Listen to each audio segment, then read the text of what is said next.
Hey, sevens and eights, welcome back to The Giver by Lois Lowry. Today we're going to take a look at chapter 14 with permission from Houghton Mifflin Harcourt. It was much the same, this memory, though the hill seemed to be a different one, steeper, and the snow was not falling as thickly as it had before. It was colder also, Jonas perceived. He could see as he sat waiting at the top of the hill that the snow beneath the sled was not thick and soft as it had been before, but hard and coated with bluish ice. The sled moved forward and Jonas grinned with delight, looking forward to the breathtaking slide down through the invigorating air. But the runners this time couldn't slice through the frozen expanse as they had on the other, snow-cushioned hill. They skittered sideways and the sled gathered speed.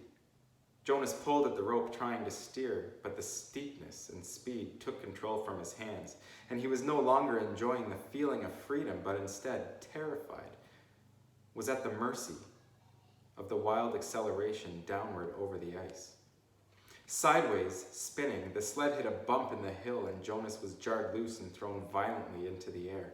He fell with his leg twisted under him and could hear the crack of a bone. His face scraped along jagged edges of ice, and when he came at last to a stop, he lay shocked and still, feeling nothing at first but fear. Then the first wave of pain. He gasped. It was as if a hatchet lay lodged in his leg, slicing through each nerve with a hot blade. In his agony, he perceived the word fire and felt flames licking at the torn bone and flesh. He tried to move and could not. The pain grew. He screamed. There was no answer. Sobbing, he turned his head and vomited into the frozen snow. Blood dripped from his face into the vomit. "No!" he cried, and the sound disappeared into the empty landscape, into the wind. Then suddenly he was in the annex room again, writhing on the bed. His face was wet with tears. Able to move now, he rocked his own body back and forth, breathing deeply to release the remembered pain. He sat and looked at his own leg, where it lay straight on the bed, unbroken. The brutal slice of pain was gone, but his leg ached horribly still, and his face felt raw. "May I have relief of pain, please?" he begged.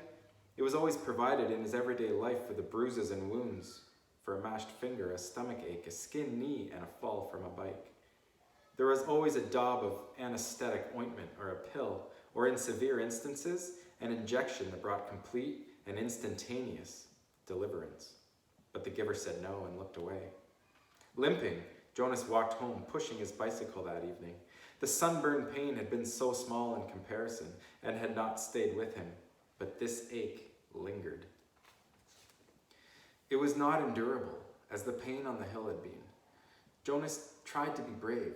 He remembered that the chief elder said he was brave. "Is something wrong, Jonas?" his father asked at the evening meal. "You're so quiet tonight. Aren't you feeling well? Would you like some medication?" But Jonas remembered the rules. No medication for anything related to his training, and no discussion of his training. At the time for sharing of feelings, he simply said that he felt tired, that his school lessons had been unusually demanding that day. He went to his sleeping room early, and from behind the closed door he could hear his parents and sister laughing as they gave Gabriel his evening bath. They have never known pain, he thought. The realization made him feel desperately lonely, and he rubbed his throbbing leg. He eventually slept. Again and again he dreamed of the anguish and the isolation on the forsaken hill. The daily training continued, and now it always included pain.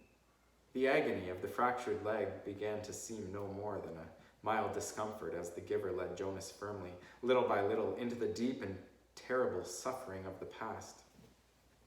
Each time, in his kindness, the giver ended the afternoon with a color-filled memory of pleasure, a brisk sail on the blue-green lake, a meadow dotted with yellow wildflowers and orange sunset behind mountains.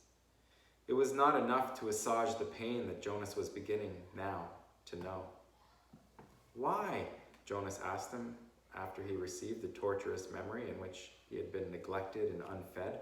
The hunger had caused excruciating spasms in his empty, disintended stomach. He lay on his bed aching. Why do you and I have to hold these memories? It gives us wisdom, the giver replied. Without wisdom, I could not fulfill my function of advising the committee of elders when they call upon me. But what wisdom do you get from hunger? Jonas groaned. His stomach still hurt, though the memory had ended. Some years ago, the giver told him, before your birth, a lot of citizens petitioned the committee of elders. They wanted to increase the rate of births. They wanted each birth mother to be assigned 4 births instead of 3, so that the population would increase and there would be more laborers available.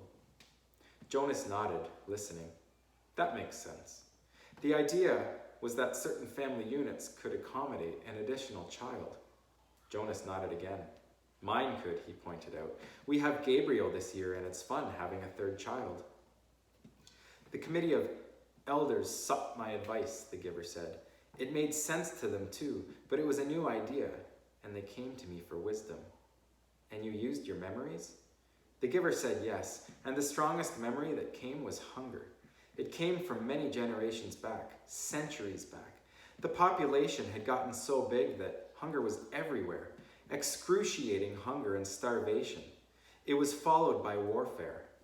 Warfare? It was a concept Jonas did not know, but hunger was familiar to him now. Unconsciously, he rubbed his own abdomen, recalling the pain of its unfulfilled needs. So you describe that to them? They don't want to hear about pain. They just seek the advice. I simply advised them against increasing the population. But you said that was before my birth. They hardly ever come to you for advice, only when they...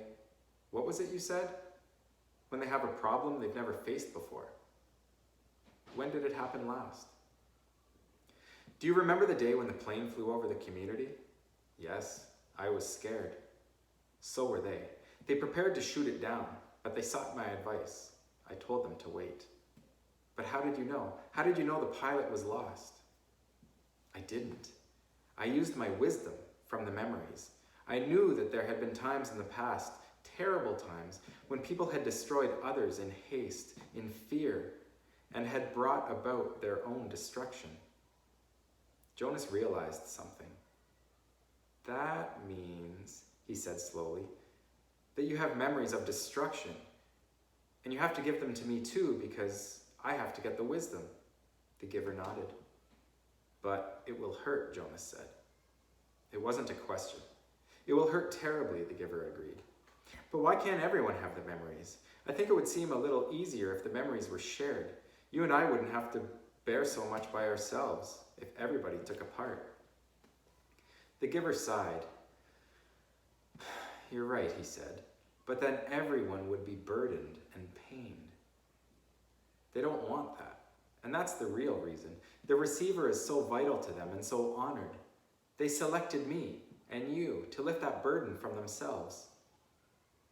When did they decide that? Jonas asked angrily. It wasn't fair. Let's change it. How do you suggest we do that? I've never been able to think of a way, and I'm supposed to be the one with all the wisdom. But there are 2 of us now, Jonas said eagerly. Together we can think of something. The giver watched him with a wry smile.